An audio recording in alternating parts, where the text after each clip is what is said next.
All right, my friends, we are back. Another episode of the Tyler Hill podcast. And as I said in the intro, it's not often you get to share with the world the wisdom, the relationships, the people who have tremendously changed your life. So this is not an episode where I'm just interviewing random people that I've been recommended to learn from them. This couple has very practically and metaphorically and professionally and emotionally and spiritually changed my life. So it is my deepest honor to welcome Cindy and Eric Sandras to the podcast. Thanks for being here, you guys. Yeah, thanks for having us. I can't believe I'm on Tyler Hill's podcast. It's like, man, Gee next step, a whiz. Rogan show or something. So, Something. Um, you saved my life just as much. yeah, thank you. Before we dive into all the wisdom and all the good stories, we're more than what we do. We're more than what we can teach. For the both of you, I'd love to hear. Let's say for a minute, you both had a little bit of time, couple extra $100 in your pocket. What are y'all doing individually or as a couple? You can answer it however you want. What are you doing just with some free time? Like what brings you joy? What's that little internal spark that makes you guys human that is just fun in your lived experience? We love being together, Yeah. and that's been quite the process for our entire marriage. We've almost always worked in the same place. We share life together as fully as a Mm. couple can. He threw $100 my way. I am sure I would be taking my girlfriend, my wife, and my best friend out on a date, probably to one of her favorite restaurants. And we just enjoy food. We enjoy good company together. Mhm. And then recreationally, I Mm. just love the mountains. We'd like to go four-wheeling, Yeah. things like that. What What would you do about you, for me? Cindy? Yeah, I think getting away, we're pretty simple in certain things. So it's like, let's go try this new place or new restaurant, Mhm. or what's a great rooftop bar that has this view. And we're definitely mountain people and love getting off-roading, doing that, going to a concert at some of the great amphitheaters up in the mountains has been a fun little excursion this summer. I Yeah, mean, who'd we to just go see? I can't even remember. Leon Bridges. Leon Bridges. You talk about a romantic night in Vail, Colorado with well, it was kind of rainy, but it was a beautiful night. Leon Bridges singing cool songs. That was fun. Yeah. I mean, to be fair, like the both of you, you do get out a lot. You are very busy people. You have a lot of people to help, a lot of things to do, and yet, as long as I've known you, you are going to concerts and amphitheaters. You are four wheeling in the mountains. You have lake trips. Y'all do stuff. Y'all have fun. Um, Not all people who are in their second half of life find themselves in adventures, find themselves breaking up the routine, doing fun things like that.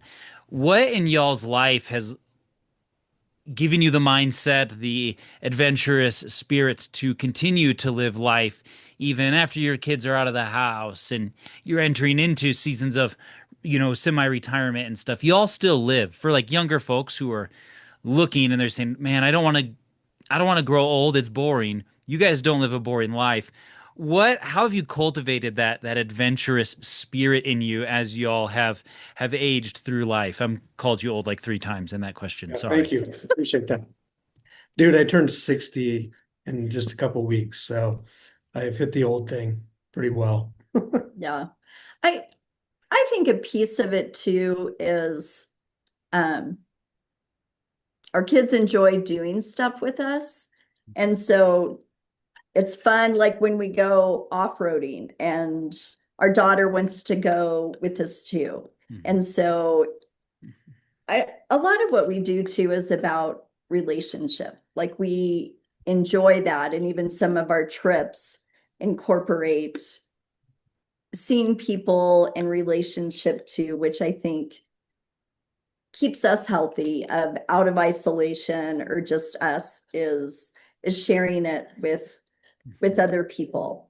And so I think that's something that we've really um, enjoyed and just purpose to do and trying to maintain relationships, which often means going there to see them and travel in the midst of it and just experiencing where they live, what they do. We just went to Washington and crabbing and paella and getting out on a boat. And so that's it helps having friends to share it with.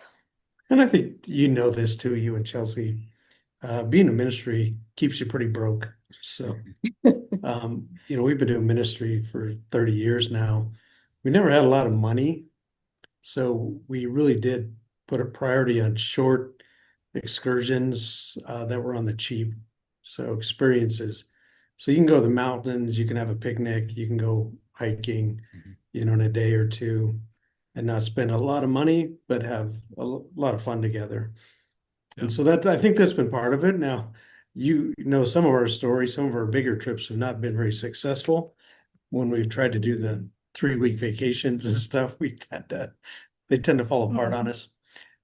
So I think we've enjoyed that. But having said that, this second season of our life, now that we've both stepped back into semi-retirement, that's a new phase for us. We really want to endeavor to enjoy some things together that are a little bit bigger. We're like, Cindy's not a diva. She doesn't have to stay at the best resorts everywhere, but there are places that I've had the privilege of traveling and seeing in the world through ministry and through trauma trainings and stuff like that, that I really want her to experience someday.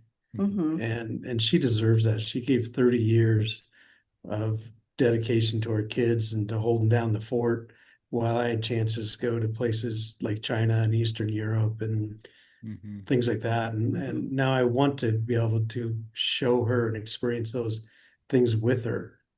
And so we are doing some shifts here this second season of life that I want to do for sure before this body wears out. And I watched my dad do that. My dad, when he retired, all of a sudden he and my mom were bouncing all over the world. Like he was trying to plan a trip to Antarctica on like one of those little rafts that go onto the islands and stuff. And I think my mom was like 70 at that point. I don't know, but I was like, Dad, what are you doing? Like slow down a little bit. Yeah. And he said, Son, I want to experience things with your mom that I can experience while I still can. Because at some point I can't. And I didn't realize almost how prophetic that message was, but for a few years he was doing that. Even with me, like my dad would ski double diamonds with me till he was like 70, and then he had a heart condition, and his life hit a hard stop, and he hasn't traveled since then. But I think I watched and learned from him instead of procrastinating these experiences till later.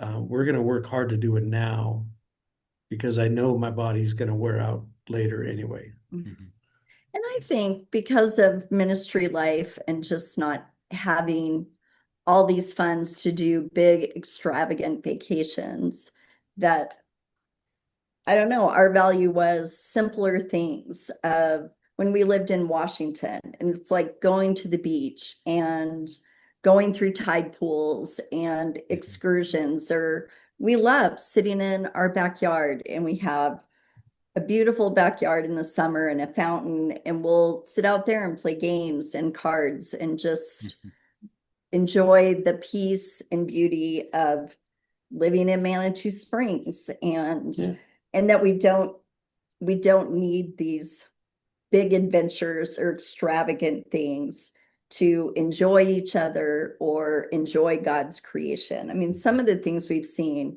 off-roading or on hikes is extraordinary, and you don't get that at a resort. You get to go and discover it, and to just take that in, and that how magnificent God is in his creation. And so we really value that, and that's fun and refreshing for us. You mentioned, Cindy, how relationships are such an important piece to the life that you've lived. Mhm. Having good friendships and even good friendships with your kids. We live in what so many would call, an isolation epidemic or the loneliness epidemic. What would y'all's advice be to cultivating and maintaining community and friendship in a time when isolation and loneliness is at an all-time high? How would you guide somebody to say, listen, community matters so much, especially when it comes to living life fully, and nobody can seem to find friends or community. What would you say to that?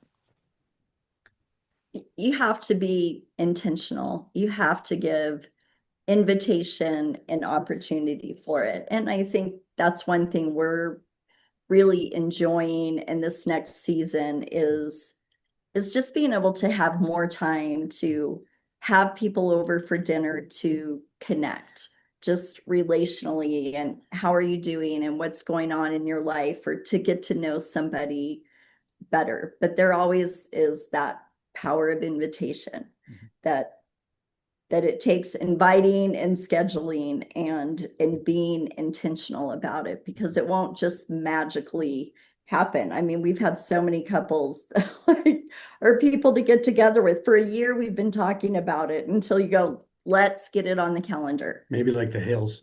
Yeah. Yeah, maybe like that. Mm. So, I was in Amsterdam last year, doing some stuff in the city, and they had the city of Amsterdam, the government did a survey trying to identify the needs of the city. And the number one need in Amsterdam, by far, by the surveys they did across all the residents, it wasn't, you would think kind of sex addiction, maybe be one, or drug addiction, alcoholism. Uh, the number one epidemic in Amsterdam right now is loneliness. Mhm. This incredible city, very, very urban, lots of things to go to, but a vast majority of people feel lonely. Mhm. And so they are having a suicide epidemic there. They're at just isolation epidemic. And I think that's partly been bred by social media. Mhm. People, as you know, are more connected than they've ever been in history and more isolated at the same time. Mhm. And so they're working really hard to figure that out too. But, most of us, we just need 3 or 4 people in our lives that we have meaningful, significant, trusting relationships with. Mhm. We don't need 1,000 friends on Facebook. Exchange that for 3 friends who know you and your soul, Mhm. care more about your life than your gifting. And you have to purpose that. Like it doesn't just come to you through friend invites on Instagram. Mhm. You have to find places to connect with people in healthy ways. Yeah. Yeah, that makes me think of even how, like, with Jesus, they often talk about the three, then he had the 12 and whatever, but it's like even the three didn't make it all the way to the cross. Right. Mhm. Like even his three closest at his biggest moment, they didn't even make it all the way there. And so for him to have just like a friend and his mom and, just a handful of folks, it's like, and then we expect there to be this grand intimacy with the masses. And it's like, if Jesus himself couldn't quite do it like that, then who are we to expect or be disappointed when we don't have handfuls of intimate relationships? I don't think we Yeah. were And even built counseling, for that. Yeah. counseling a lot. Like I try to tell young people, stop testing the waters through social medias, how much people like you. People will throw out a comment or like, I don't think anybody likes me. Please let me know if you do. And then they'll get 100 people best. Oh, you're important, and then next month they'll start feeling lonely again, throw that out there again. That number will drop because people get tired of trying to tell you that you're important virtually. Mhm. Like you have to find that outside of 100 thumbs up and just 3 or 4 people who can look you in the eyeballs and speak into your belovedness, speak into your value, speak into your calling, right? And so we've got to break loose of some of the social media stuff that Mhm. I think is really creating some of that epidemic of loneliness. Mhm. And even for Cindy and I, a lot, what Cindy was showing me, this last year or two too, was like a lot of what our dinners were, a lot of Mhm. things in our house were always busy, but just the way I'm wired, it was almost always leadership based. It was always working with developing leaders or vision or something like that. And there's a lot of times Cindy say, yeah, but how about friends? Mhm. And she's so good with this gift of hospitality she has. Let's just have somebody over and get to know them. Mhm. I don't have to sell them on next level leadership or something. So And I think in our culture, we've lost sharing a meal together Mhm. and the connection that can happen there. Because if you're in Europe, I mean, Jesus talks about that of Mhm. the power of sharing a meal together wasn't just, okay, I'm hungry and I need to eat. Mhm. There was you were welcome. It was relationship and it was intimacy. And and I know times we've had people over that um in pastoring, they're like, I just never have experienced being in my pastor's house, which like that's very common for us for having people over and having parties and doing that and going, some people have never Mhm. experienced that and what that did for them to be in our home and share a meal with us that we kind of take for granted, but what that the value that that communicated to them and inclusion and worthiness um, and just we lose sight of the power of sharing a meal together and what that can mean and being intentional in relationship in that. Yes. Hmm. So you've mentioned welcoming people into your home as pastors. We've talked a little bit about entering into this season of life that you're in.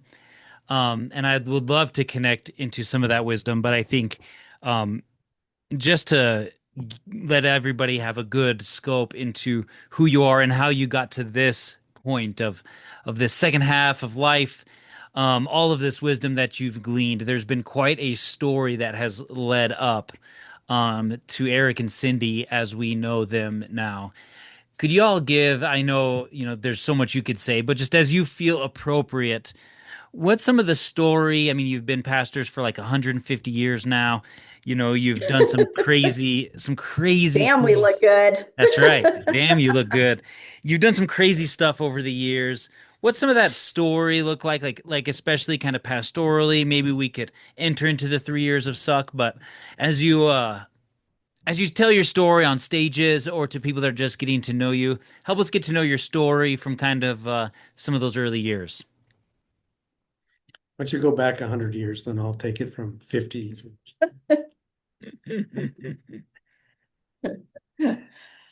I've known I came to Christ when I was 16. And I had a childhood like anybody else has, had its ups and downs. But at 16, I met Christ and immediately fell in love with the Word of God.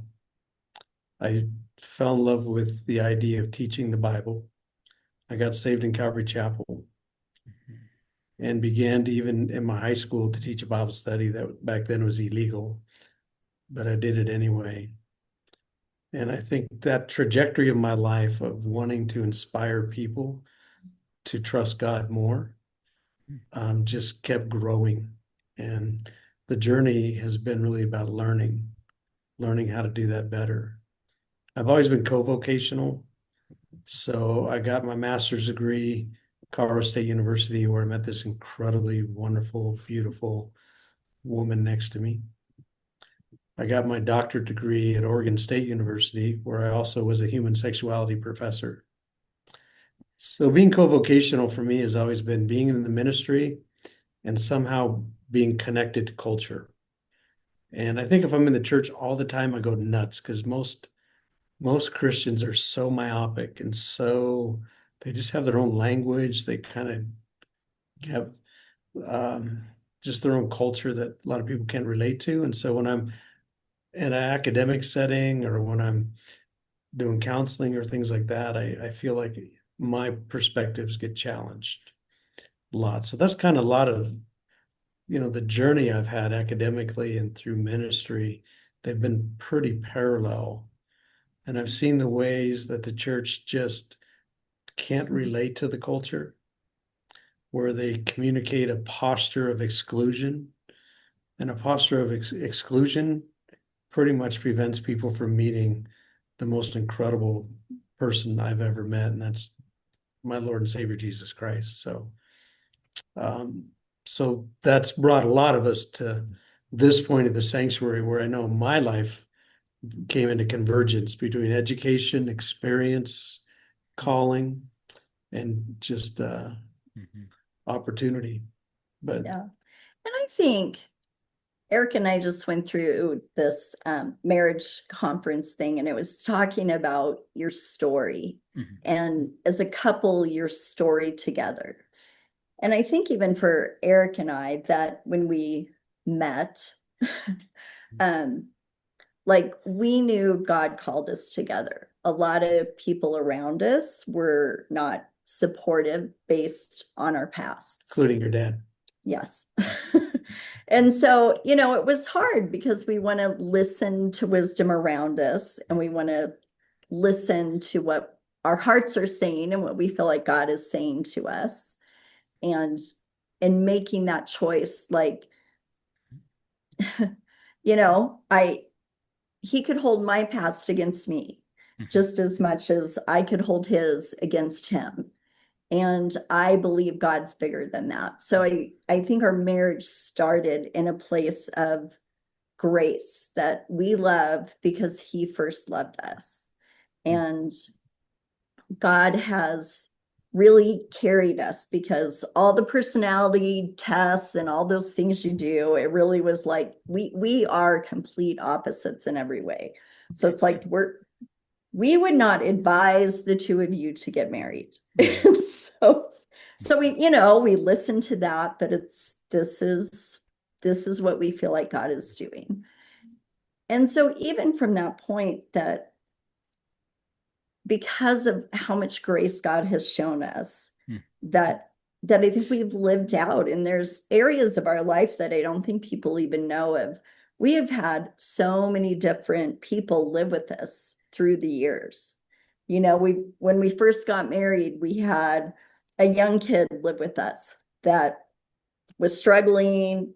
I don't know if he's in juvie, but he lived with us. And the crazy thing was when we went through 25 years later, our 3 years of suck in California, when we lost everything, he sends us $100.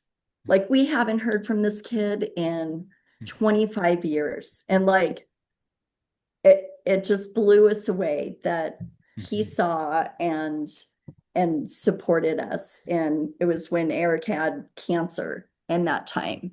And so those moments of, even with having kids, that different people have lived with us, that we've helped to get back on their feet, that we stay connected with, that we've purpose to do our whole married life, of when God brings those opportunities that Yeah.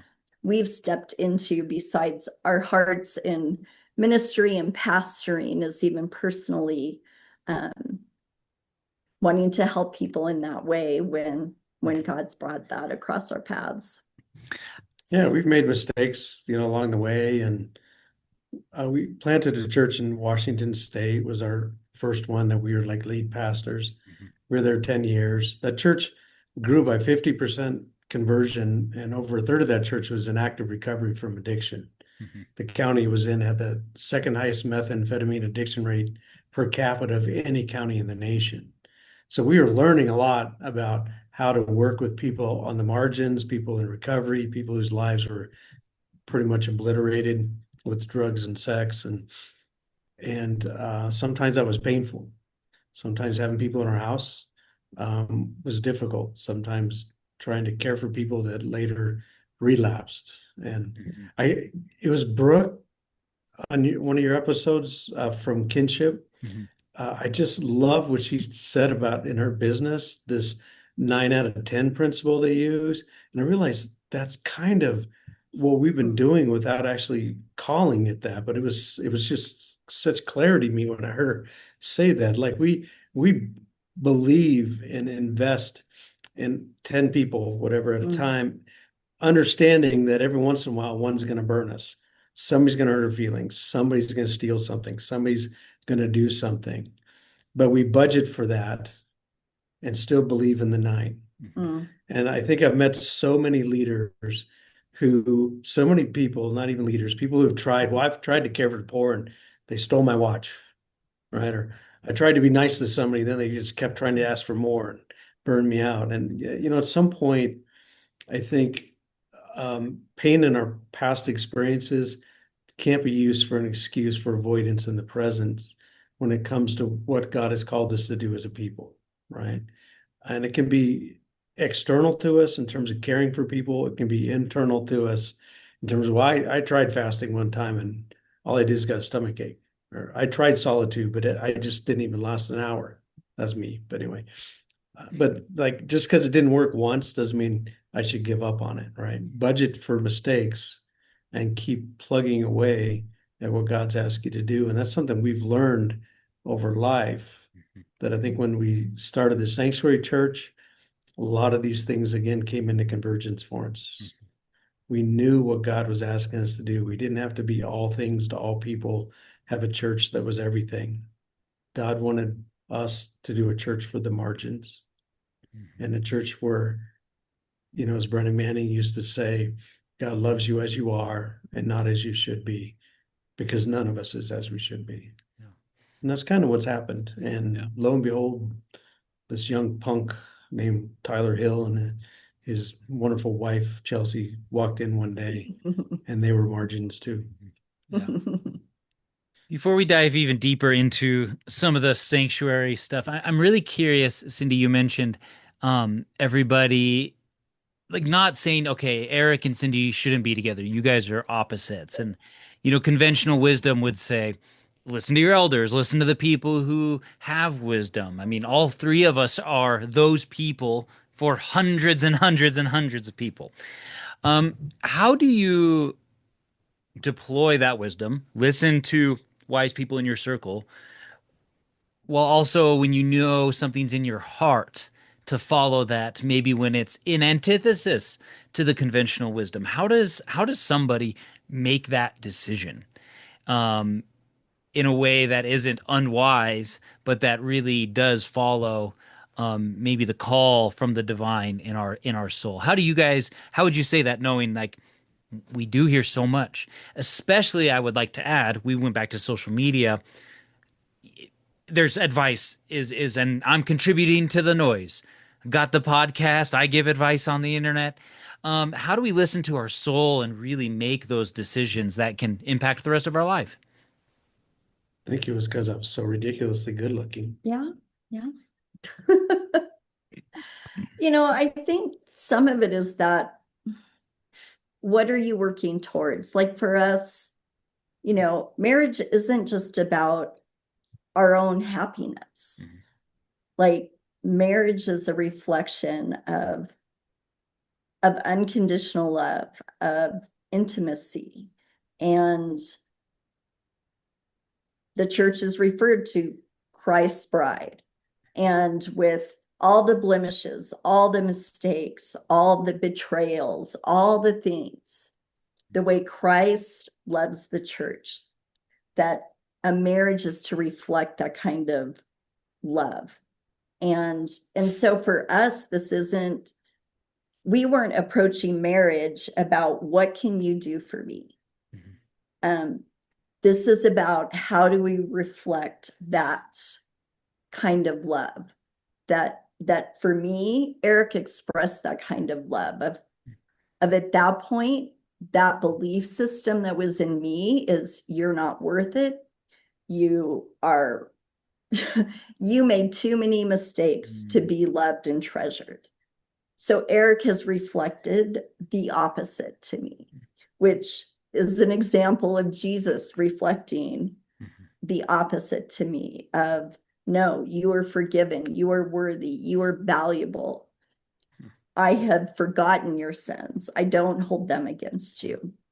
So we've had plenty of opportunity in being opposites to live out that kind of love and expression. And yeah, maybe it's been a little bit harder, but it's like, what is our goal in this? And it probably sounds cliche, but it's like we could not have done it apart from the Lord. We could not have done it without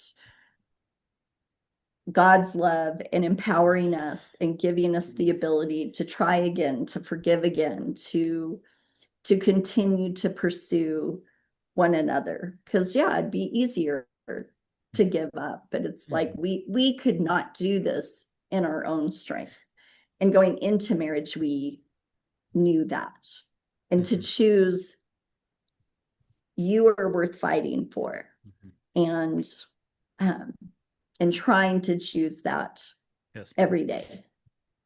Now, in all fairness, Cindy had a pastor, I had a pastor. We did premarital counseling with both of them, did all the TMTJ, whatever the tests are, and personality profiling, and yeah, we were very different. And our pastor's very honest about that. They weren't like against us getting married. They were trying to make sure that that's what we were called to do. So I do believe in the wisdom of the counsel of others. And I think also, you know, for your young viewers here, it's important to also realize that, you know, when you're seeking advice from somebody, make sure you're seeking advice from somebody who you would trade places with in that area. So don't be asking friends on social media or friends who've been through 2 divorces, is this the right person for me? Like, ask somebody who's been weathered in marriage. Ask somebody whose marriage you would like to have one like that. And we both wanted a marriage that was forward facing towards the calling and the purposes of God in our lives. And so between our pastors and a couple other people, that was the real test, right? And when they said, yeah, you guys are going to have challenges, but that's also, if you learn to value your differences, they actually will be good for you. You know, one of the things that one of the persons said was, Eric, you are just a go Mach 5 kind of guy. When you get an idea, you just shoot and see what happens. And Cindy's part of her role in your life is going to be to put some brakes on. Now, she took that as a real negative thing, like, oh, great, I'm the bummer in the relationship. I'm the dream killer. She's the dream killer, right? But if it wasn't for her, I would have spread myself so thin or done too many things that were stupid. And so her wisdom and her planning ability has actually been just ideal for our relationship. So seek advice, listen, but ultimately you are accountable to your own soul. What is the divine speaking to you? And there are times that what God asks us to do doesn't make sense to a lot of people around us, but then you're committed, right? And so we've been committed. We should be committed, but we've been committed in this relationship. And I don't know how many times, like, we're still 35 years marriage. We still have some pretty rough fights. But Cindy, even the other day, when I was being a butthead, she said, look, here's what we've said from the beginning. We can either have an old, unhappy marriage, or we can have an old, happy one. But one way or another, we're staying married. So what do you want to do? And that's kind of been one of our mottos from the very beginning. Like, we are in this thing together. We made the commitment, so we have to make it work. And so the eject button on our marriage just doesn't work very well. And that's, I would only say that to people if you're in an abusive relationship. For goodness sake, get help, get clarity. You don't have to be in that kind of relationship. But struggles in marriages, that's a part of what it's about. And they actually make you better and deeper when it's done. So, and I think for some of the advice you get, you have to weigh where it's coming from, because some people speak out of people close to us speak out of their own hurt, their own fear. For me, my dad was you do life this way. Well, I can't even do it that way if I wanted to. And so it's like I'm never going to be able to do it his way. And so it's like I'm trying to honor you, Yeah. but I also don't think there's just one way to do things, and you're not taking into account who I am. Because when Eric first asked my dad for his blessing in marrying me, he said no. Mhm. And so I had to go back to my dad and challenge him. And it's like, I want you to finish school. I will finish school.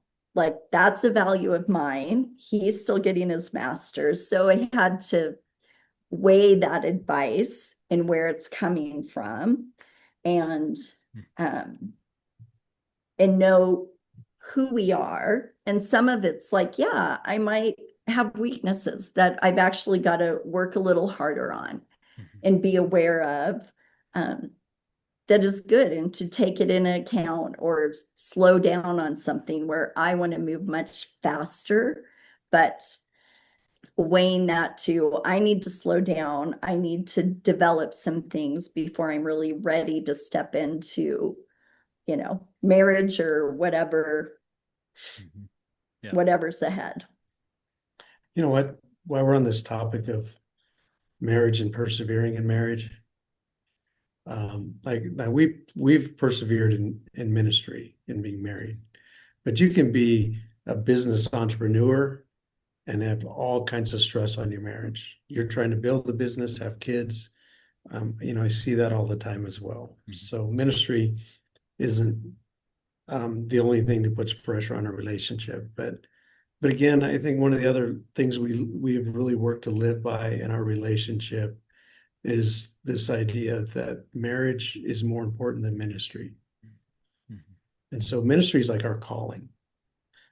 Some people, their calling is to develop incredibly awesome coffee companies or to, whatever, build whatever business they have in hospitality and things like that.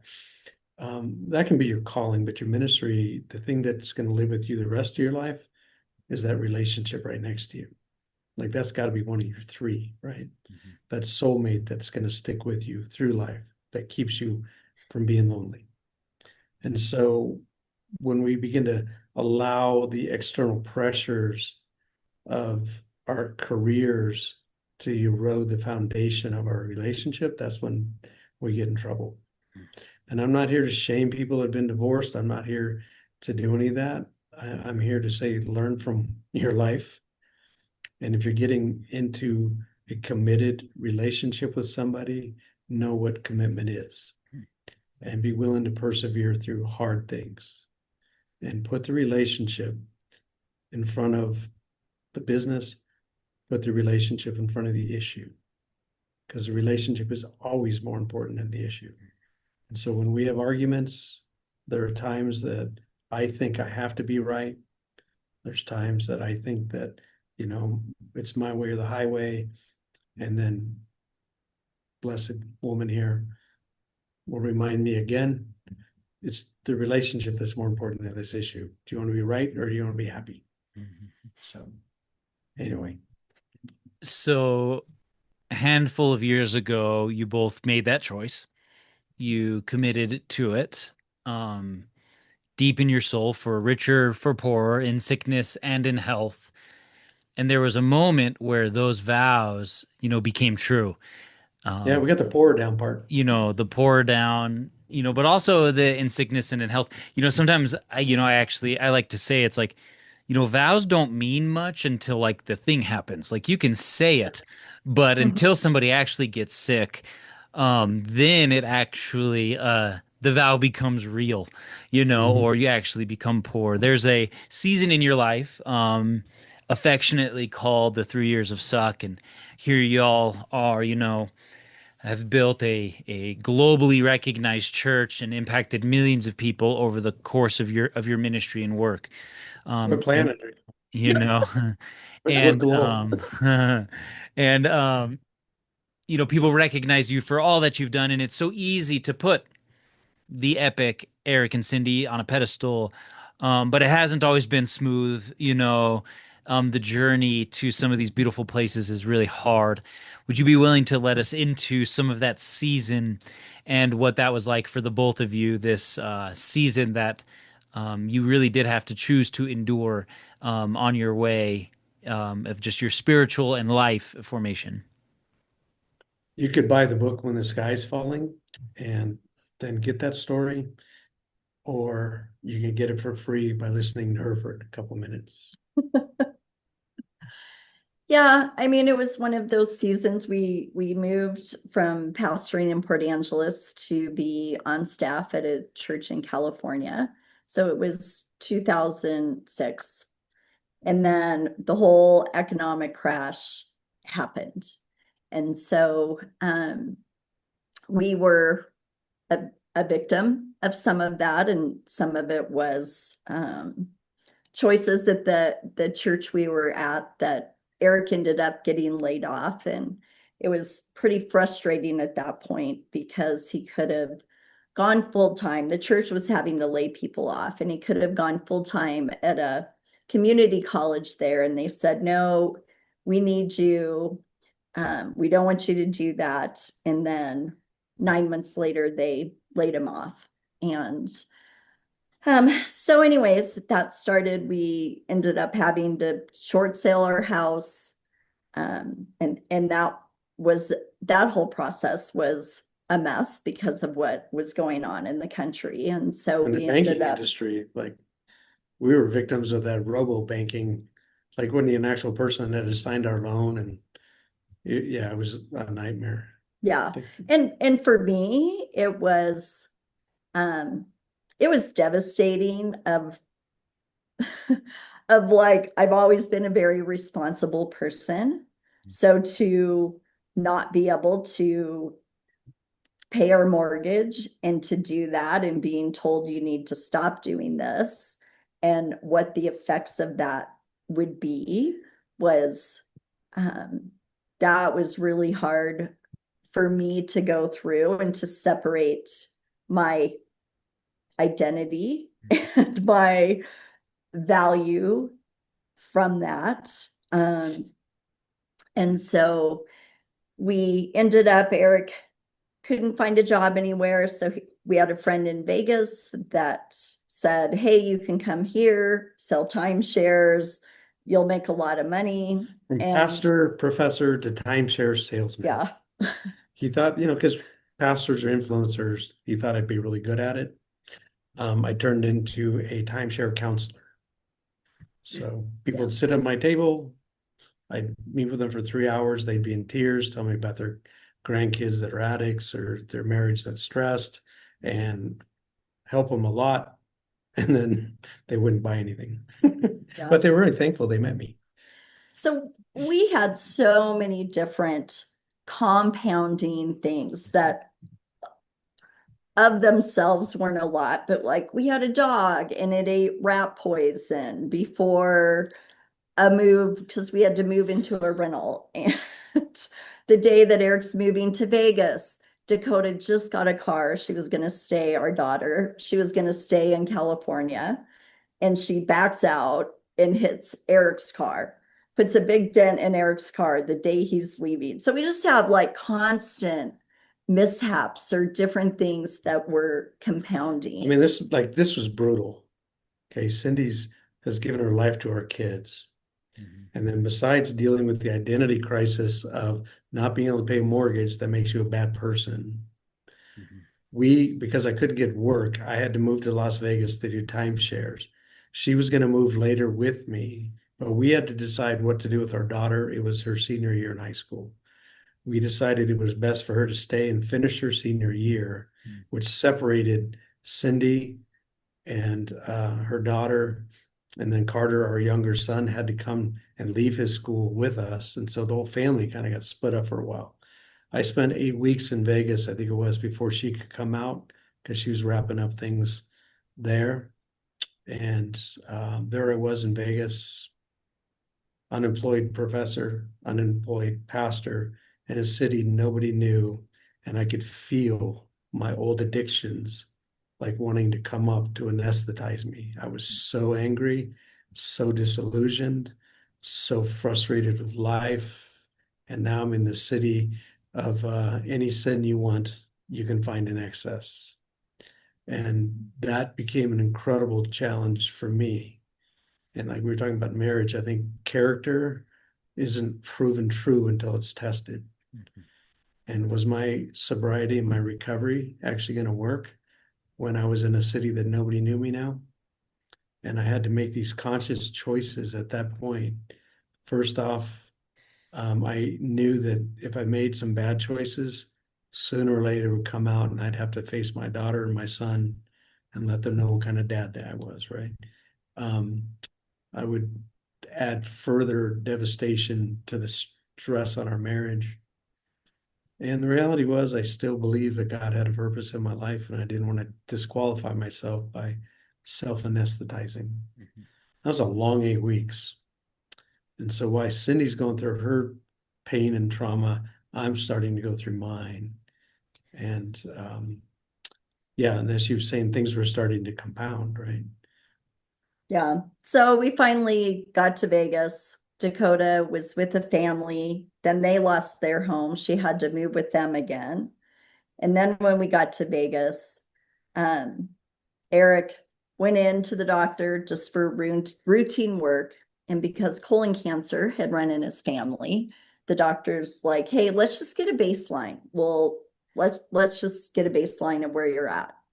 Well, then we get 3 calls from all the doctors that says you have an aggressive colon cancer. You need to get into surgery ASAP. But I was just about to get laid off from the timeshare company, and their health benefits kick in at 6 months. I was at 5 months and 10 days. So I didn't even get paid medical leave. I just got outed. And it was like 7 days later, like I'm having a foot of my intestine removed. Like if our world couldn't get crazier, it just kept getting crazier. And so, yeah, Yeah. so I went in and had surgery. And here's what this woman is so amazing. In all the other trauma, she steps up because she has to.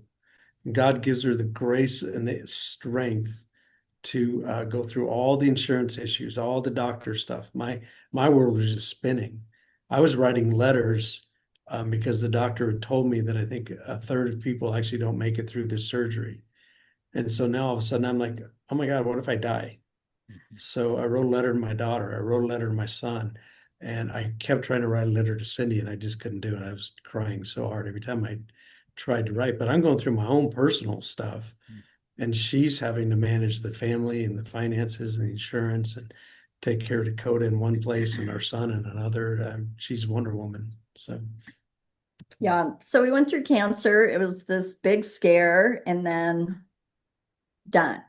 And so it's like 2 weeks, got the section of the colon out. He didn't have to have chemo or radiation. But then it was 3 weeks later, my dad suddenly passed away. So we went to Arizona for my mom's 70th. And then the day before they were leaving, he had a heart attack and ended up passing away in Arizona. Dad had a heart attack, not me. Yeah, my dad had a heart attack and passed away there. So like our daughter had to come from California for Eric's surgery and then come from California for trying to say goodbye to her grandpa. So we just had a lot of compounding things that happened. And one of the more significant ones for me, which in the house that we were short sailing, there were just so many issues. So I drove up to try to take care of the house and realized someone was squatting there. And so they had broken a window. So I had some friends there. They got that replaced. And then the next night, they came back and they threw a rock through the sliding glass door, and there was just a sea of shattered glass. And I lost it. Like I just was hysterical and like, God, this feels like my life right now. And I cannot pick up these pieces. And it was amazing. Our friends came, stayed the night with me at the house to try to protect it. And then we had a friend that came and stayed there, that lived in California, that stayed there until we could finish the short sale. And he actually now attends our church here. That's Cap. And Cindy so called me. anyways, Cindy called me that night. I'm in Vegas. She's in LA. And I pick up the phone and I can just hear her breathing, but she can't talk. Literally, that was like, it felt like the last straw for her. And she couldn't get the words out. I was asking her what happened. I thought maybe, somebody died. And I just remember the incredibly helpless feeling I had being 3 hours away, stuck. I couldn't protect my wife. Start crying here. It was like, my God, can things get any worse for us, right? And back to friendships. Hmm. Had been on staff at a 4,000 member church. I didn't need I could have used 4,000 people to give us money, but I didn't need 4,000 people. I needed a guy like Cap. We needed some friends like Rick in January, who we had built relationship with over those 3 years, that just knew us as a couple, Gina, yeah. not as pastors, right? And they were the ones that she knew she could call, that I knew I could call. Like, can you please help my wife? And that's where when you're so into friendships, when you don't need them, when you do need them, they're there. And we are just forever grateful for that. Friendships that were there. And you'd think maybe the trauma would end by then, but by the time we went through the cancer, we went through her dad dying, some of our best friends in Vegas, their toddler drowned in a pool the day that they were coming over for 4th of July. Spent 3 days in the ER with them, helping them say goodbye to their child. It was one of Carter's friends, little brother. Anyway, it was, the whole thing just was, I felt like at some point, like, I know I'm in the palm of God's hand, and I felt like life maybe, or God just went and everything was gone. I'm just standing there buck naked, like, I don't know what to do anymore. I mean, we came to a point where this could go on and on, but we came to a point in Vegas. I'd been laid off from the timeshare job. My little teaching gig at a college wasn't paying the bills. And I finally had to call my dad and mom here in Colorado Springs. And I'm like, I don't know what to do, Dad. I can't pay rent. Like, here I am again. I thought maybe things were going to restart in Vegas, and they haven't. And my dad said, son, why don't you just move home to Colorado Springs? You can live with us. And I remember telling my dad, I said, Dad, are you sure you want a 45-year-old homeless, unemployed cancer victim in your house? Because I am not in a good space right now in my life.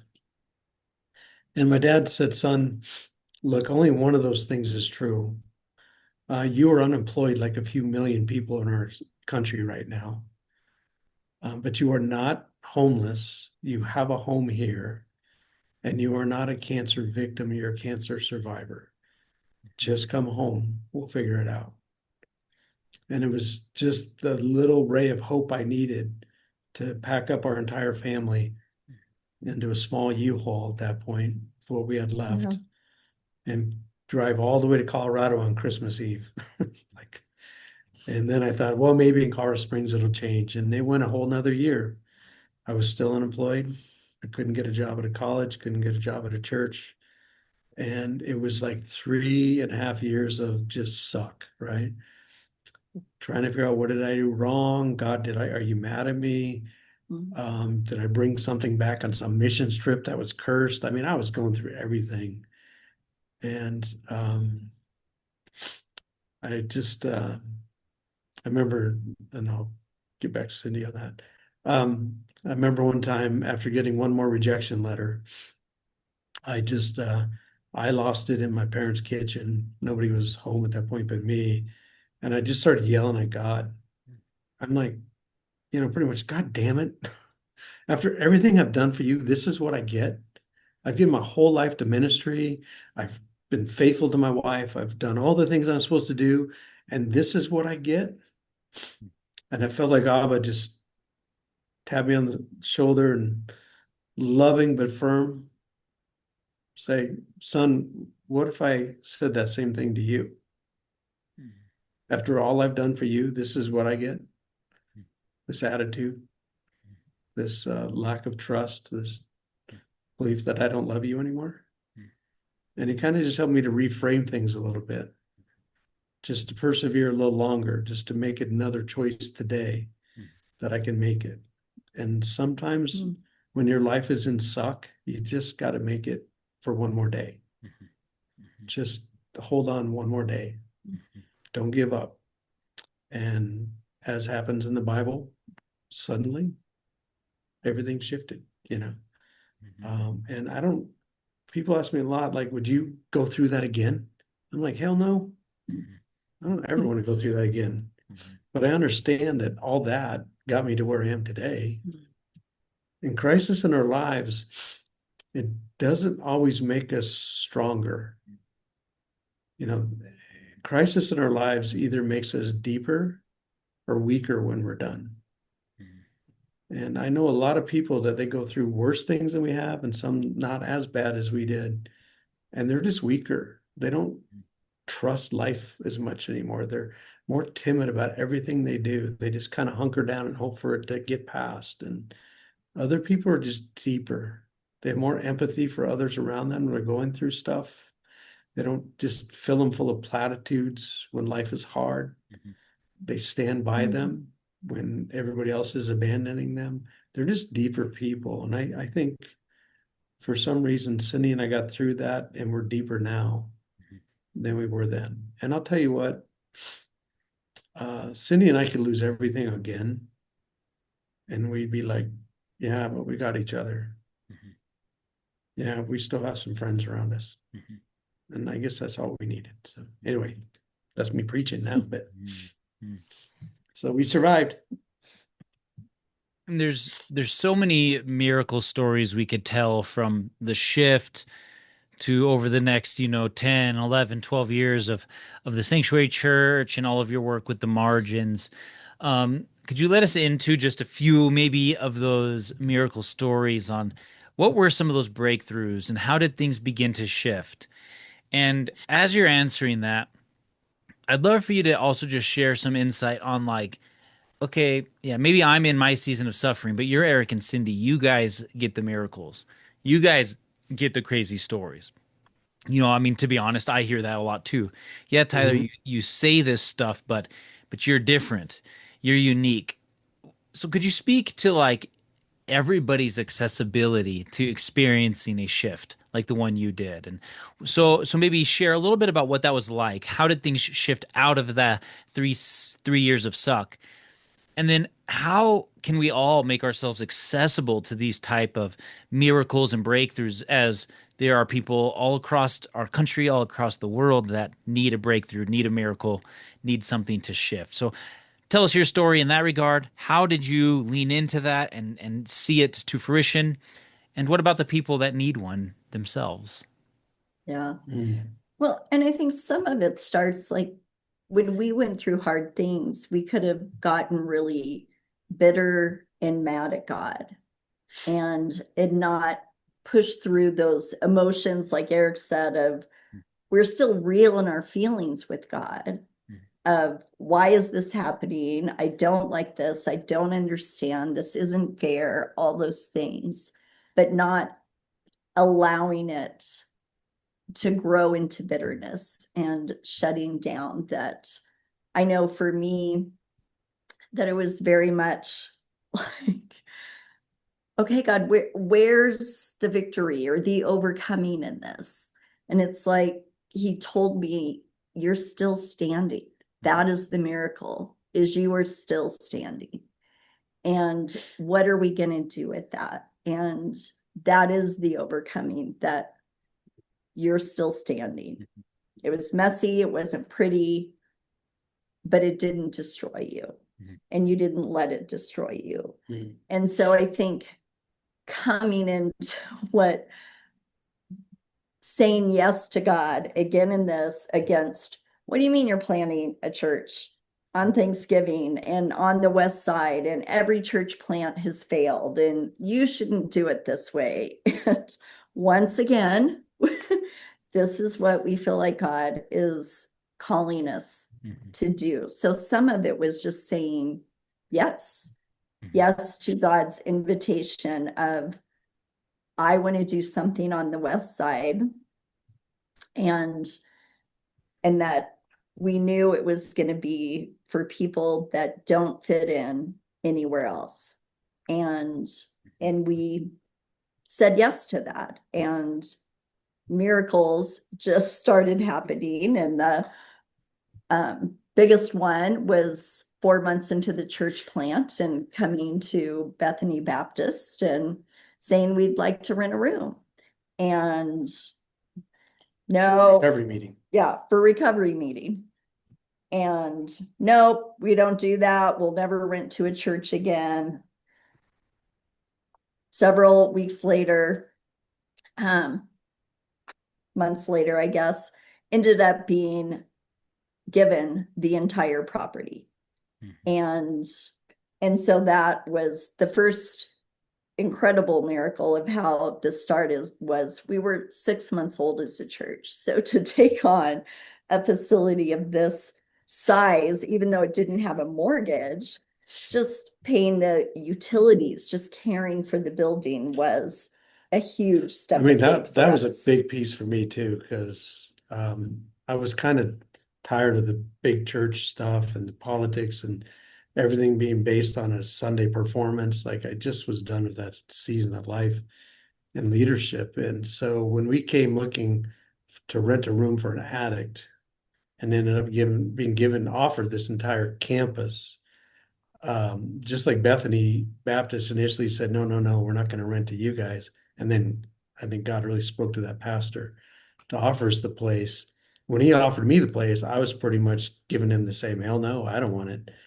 And I remember sitting in my backyard thank God, I'm not doing this again. I am not going to be building driven. I mean, we can't even afford the utilities at that place. Like, I don't want to be driven by money and buildings and stuff like that. And I just, again, I felt the Lord speak to me and just said, son, you've spent your entire life letting your circumstances influence your belief in me. So when things are going well in your life, you think you're beloved and you have favor. And then when things aren't going well, you think I'm mad at you. You're trying to figure out where you sinned. You're doing things like that. And the Lord said, this season of your life, I'm going to teach you to let your belief in me influence your circumstances. Mhm. Just do what I've asked you to do and care for the margins, and my grace will be sufficient for you. And so that was enough of a kick in my butt to say yes to the property, even though, like Cindy was saying, like, we couldn't afford utilities at this place. We even inherited a little bank account from Bethany Baptist Church. And I'll tell you, 10 years later, we hadn't even touched that bank account. Mhm. God had been providing over and over and over again. Proverbs says that when you give to the poor, it's the only time in the Bible that God takes a loan out from you. It says when you give to the poor, it's like taking a loan from God. Like he pays you back with interest. So church planners ask me all the time, okay, now how did you get a building again? And Sorry. I tell them again, I wasn't looking for a building for my church. I was looking for a room for an addict Mhm. to do a recovery meeting. That is, God said, you just took out a loan from me, Mhm. and now I'm going to give you more. And so we've just seen those miracles happen around here over and over again. And just to revisit those 3 years of suck again too. How one way I got through that was again sowing into my life prior to having crisis. And people ask me like, how did you manage that? And Mhm. honestly, the couple of things I say is one is I had a deep-seated belief that God is good, even when life is not.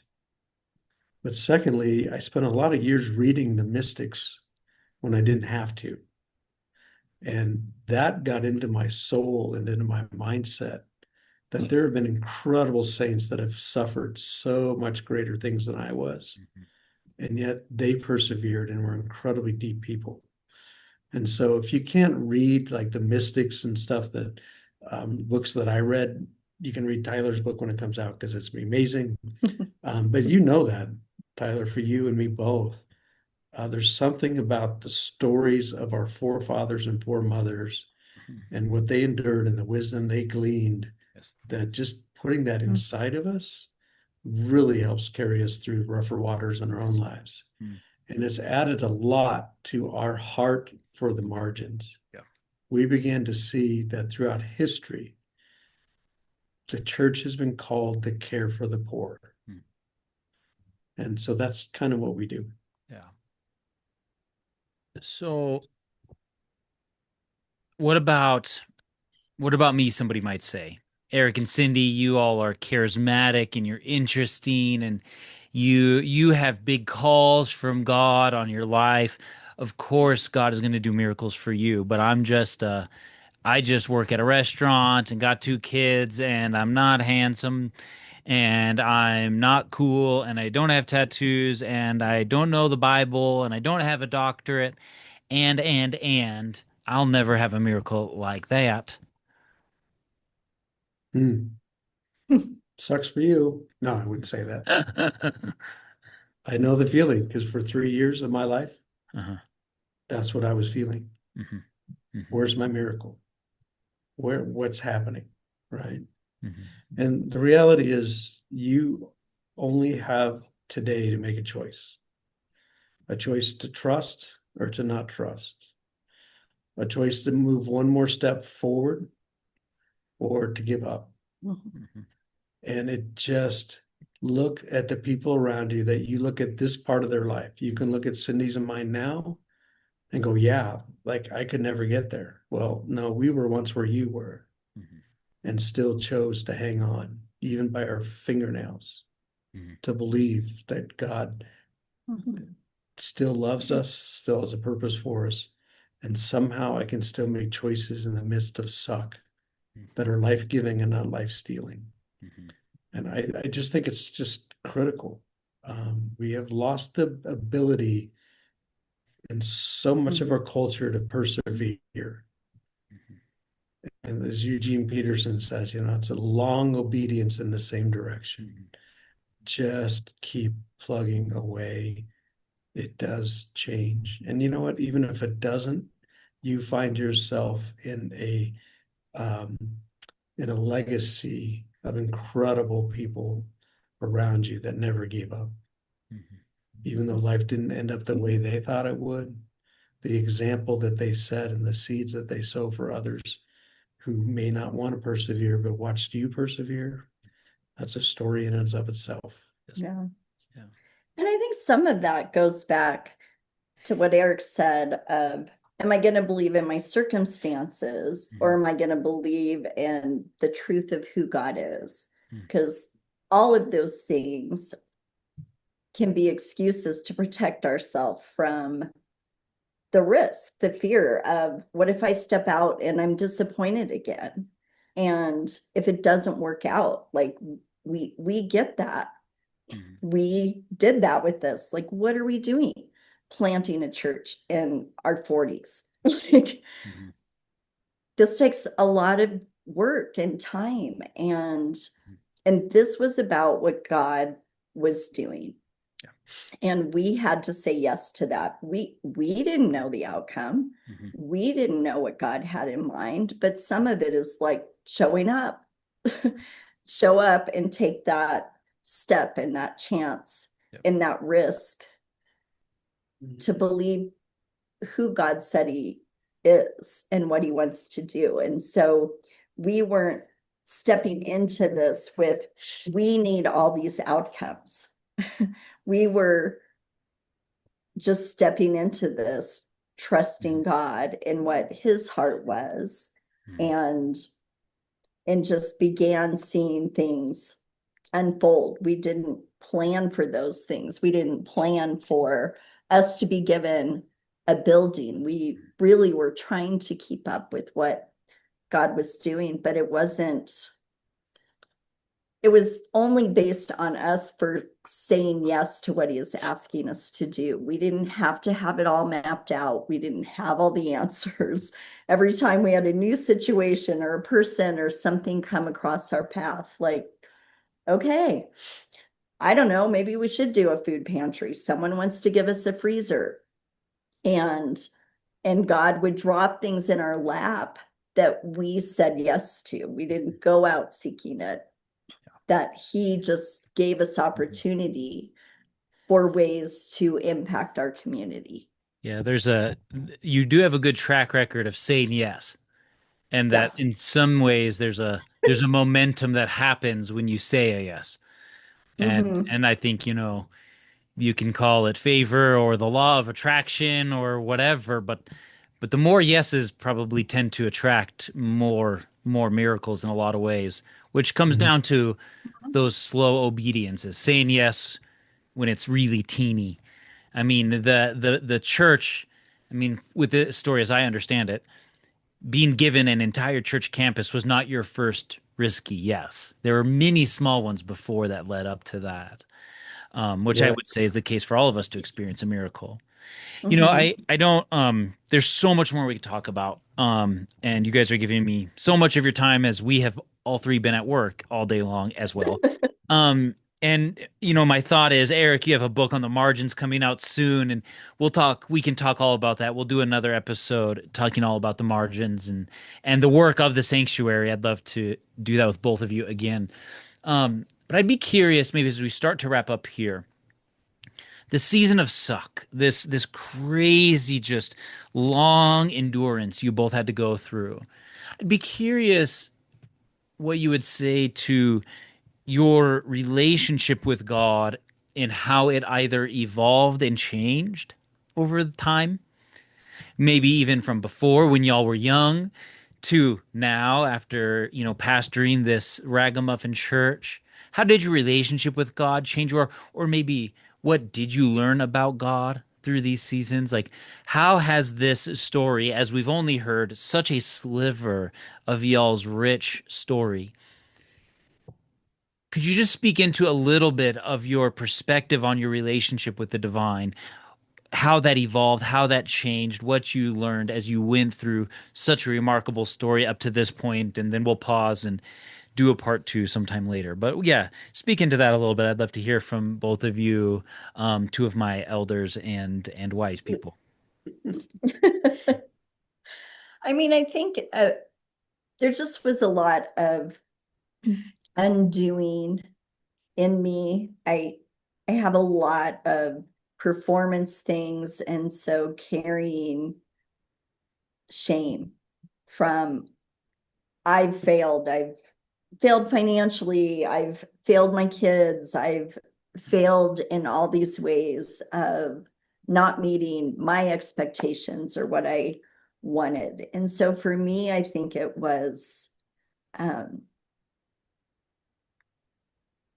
my identity isn't tied to that. And learning how to let God hold me in the midst of the really hard things, that I didn't have to have answers and be able to explain it, because people just put things on you, and you should have done this and should have done this, and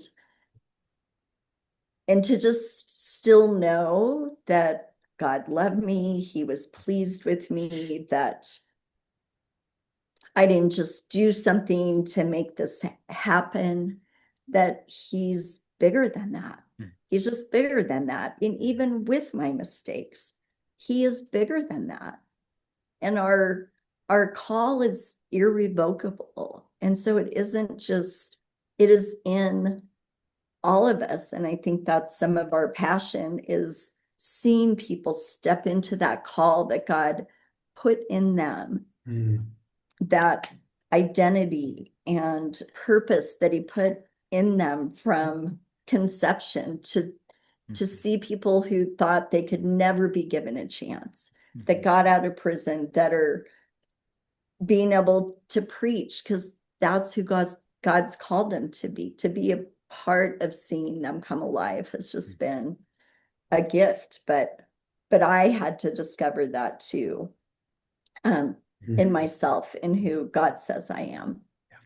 Yeah. I harken back to two really profound people that I had a conversation with. One years ago was Brennan Manning, and in sharing with him about the addicts and the broken lives and the people that I was, working with at that point, and telling stories basically like, how cool is this, right? Mhm. Native Americans and cowboys and rednecks and addicts all coming together in one church. And Brandon looked at me, and so after I told him a few stories, he said, "And what have they taught you Mhm. about the love of the Father?" Mhm. And that has just stuck with me for all these years. How has this place changed me? How has our years of suck changed me? Um, well, first off, we learn more in our pain and our struggle than we ever learn in our successes. Mhm. We learn more about ourselves, we learn more about others, and we learn more about God. And the other one was in that similar vein. You've been there and you know the power of that place, Chimal, New Mexico. Mhm. And I sat there for 3 or 4 days one time and just watched people come into Chimayo, a place known for its healing properties and miracles that God provides people. And there's hundreds of crutches up on the wall. Anyway, I sat there and I watched a lot of people come in with a lot of pain, and they would sit there in front at the altar of this little sanctuary, and then they go to the back room where supposed to be the dirt that has the anointing on it is. And I remember asking the priest when I was there, Mhm. I said, "How do you manage people's expectations? Like, I know not everybody gets healed when they walk in here. Mhm. How do you talk to them about that?" And he just told me, he said, ask them one question before I bless them and send them in. I asked them, "Have you learned everything that you needed to learn from your pain before you get well?" Mhm. And he slows people down Mm. because most people are trained to avoid pain, to want to get out of it, to fix it, to do whatever. Mhm. And pain Mhm. and suffering is actually a part of life. I'm not saying it's fun. I'm not saying like I wish it on people, but Mhm. when you're in it, learn from Mhm. it. And I've learned so much about me. Mhm. I've learned so much about other Mhm. people. And I've learned a heck of a lot from God, Mhm. that I can trust him Mhm. even when I don't trust him. Yeah. Well, yeah. Yeah, it's interesting. I didn't plan this at all, but there seems to be such a thread of slowing down and saying slow yeses. A lot of waiting, and that to endure the pain, to slow down, to just say little yeses really is one of the hallmarks that is what has made your life so remarkable. Is is so many of those small little yeses and that the slow and steady endurance. Yeah, they're the ones that don't seem to count, right? Yeah. But Yeah. then they build up over time. And some advice I got a long time ago was like, don't wait passively in your life. If you Mhm. don't know what's happening, Mhm. if you're struggling, if you're stuck, if you're whatever, don't wait passively. Like, don't just sit back on your butt and say, "God, you got to take care of this," let go, let God kind of thing. Wait aggressively. Mhm. Do everything you know that you're supposed to be doing in this time and in this moment until your opportunities or your circumstances shift. Mhm. Because I don't care how bad life is, there are still things that you need to be doing as a human being that are life-giving, that help you to wait aggressively so you don't create a new crisis for yourself later. Mhm. Get in the word, meditate, pray, still care for the poor, be nice to people, whatever that is. And it just, those small things build your character. So when it's time for God to move you somewhere else, you don't have all these anchors you're dragging behind you. So Yeah.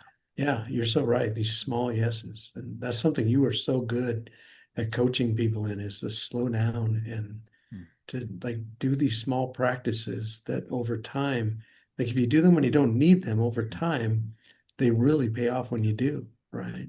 Yes. I've seen you change so many lives around this place, Mm. with not just your example, but your wisdom and your Mhm. coaching. Yeah. Thank you.